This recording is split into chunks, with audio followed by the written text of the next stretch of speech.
If you guys are still playing FC24 and you want some cheap coins, make sure you check out MMOEXP.com. Their link is down in the description. They're very cheap, they're very reliable, and if you do use my code Rema, it will give you a lovely 5% discount off your order.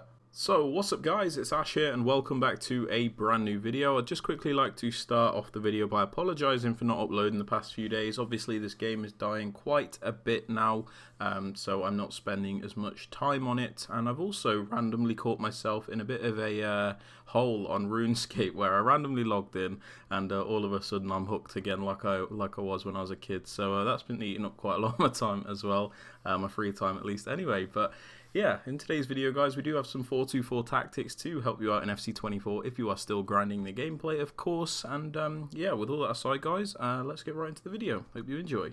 Alright then guys, so starting off with the custom tactics. For the defensive style guys, we pop it on balanced as always because it does give us the best control over our defenders. So when you want to press your opponent, you can do that, and then when you want to drop off and be more passive, you can also do that. So balance gives you the best control, which the other settings don't give you in that defense.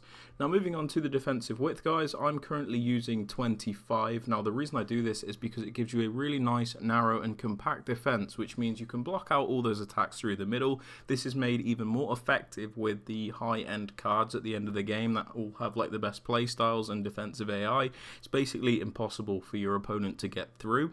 The thing as well is you also have decent coverage of those wider areas in case an opponent goes out wide, so you don't even need to worry about that as much. If this still feels too low to you, however, you can up it a bit, so that's fine as well, but 25 is what I've been rocking with. Now for the depth, pretty much everybody is using 100 depth, and with good reason at this point, and that's because it gives you the most insane AI pressure. So what happens when you pop it on 100 depth is you have a really high defensive line. The AI will mark pretty much every opposition player, they'll congest the middle of the pitch, and it just makes it much easier to defend. I didn't used to use this, but with how overpowered every card is, you know, with like the max stats, best play styles, best defensive AI, it's pretty stupid not to use it at this point because everybody else is. So 100 depth, definitely the way to go. Now for the build-up play guys, I recommend balance still because I find it to be the most consistent, the most varied type of build-up. So when you use balance guys, you can basically pick and choose between all the different types of build-up. So if you want to start off building up slow, for example, you can do that, and then if you want to speed up and play a bit faster, you can also do that. I also think it gives you the best AI. I think all these other settings are really poor for that. I don't think they help you out, and I actually think they cost you games, but that's just me. I think balanced is the way to go. Now for the chance creation, thank God this is going by the way in the new game, but direct passing on this game, it's very important. It's the only way to consistently create chances because FC24 is a park the bus simulator, so you know pretty much everybody's camped in their box with those two banks of fours.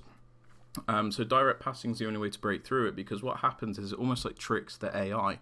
So what happens is these attackers will make runs, defenders follow your attackers that are making the runs, and then once the defender has overcommitted, your attacker will then do like a track back movement to create that space between him and the defender, so then you can pass across or cut back to them. So direct passing, although very, very boring I have to say, is very effective nonetheless.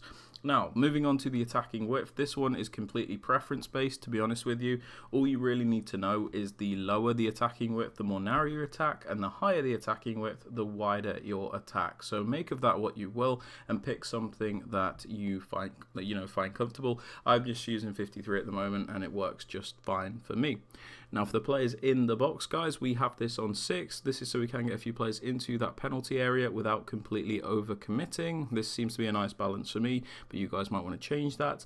And then for the corners and the free kicks, we have them both on 2, but again you can do what you need to with that. Now, moving on to the player instructions, guys. On both of these strikers, we have them on stay central and get in behind. Now, this is pretty standard at this point, but the reason stay central is so useful is because it always keeps them in the correct positions. You don't need them drifting out into the wider areas because you've got wingers, you know, in those positions and also fullbacks. So you want them to be in the middle, that main focal point, and it just makes them more reliable. We also pop them on get in behind as it makes them force those runs. It's very useful, especially if an opponent is is using like a pressure tactic or the 100 depth thing, which we spoke about, because if you use mixed attack against somebody that is using a pressure tactic, your players kind of just, you know, stop working. I don't know how to explain it. They just don't move, they don't help you out, and they don't provide any options. So getting behind forces those runs regardless of what tactic your opponent is using. So stay central getting behind on these two strikers here.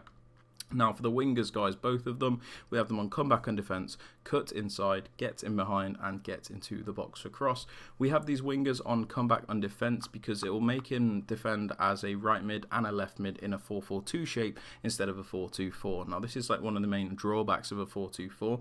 You'll see it's not a very good defensive formation by default because you've just got two centre mids trying to lock down the entire midfield, and there's just so much space and you're going to get dominated. So what happens is we pop these wingers on comeback and defence, so they'll fill in those gaps next to those two centre mids and make your defensive shape a lot more compact and a lot more viable. So it's a very important instruction to have on both your left winger and your right winger. We also have them on cut inside. This is something that I like because it means they start their runs out in those wider positions, then make those transitional diagonal runs into those more narrow areas to get better chances. It's something I like, but it's not something you have to use if you don't want to.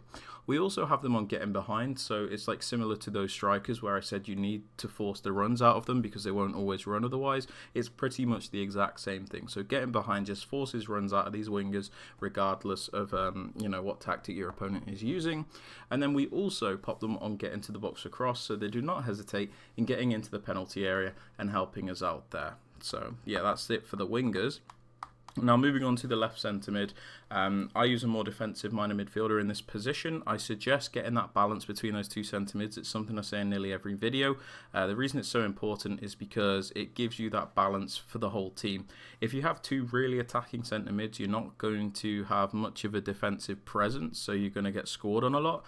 And if you have two defensive players, you're not really going to have much going forward. So it's about having that balance where, you know, one centre mid's more defensive, the other one is more, you know, well-rounded. So on this more defensive-minded player in Vieira, we have them on stay back and cover centre. Stay back because, like I said, they're more defensive, don't want them flying up the pitch, of course. And then we also have them on cover centre to cover that middle area, because if you remember, I said we have the wingers coming back to cover the wider areas, so we don't need this player to do that.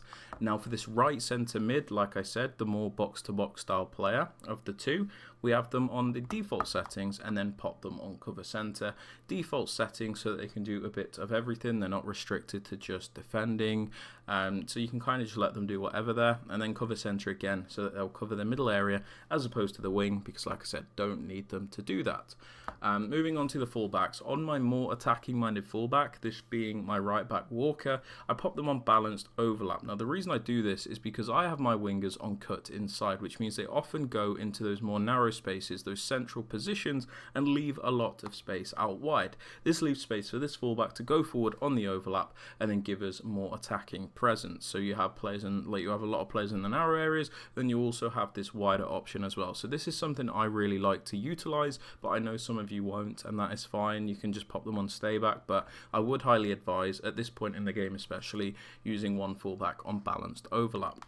Now for the other fullback guys, we have them on stay back and overlap. This is so we always have at least 3 defenders back at a time, but when we send them on the run forward, just like the other fullback, they'll make that run to add that extra width for you.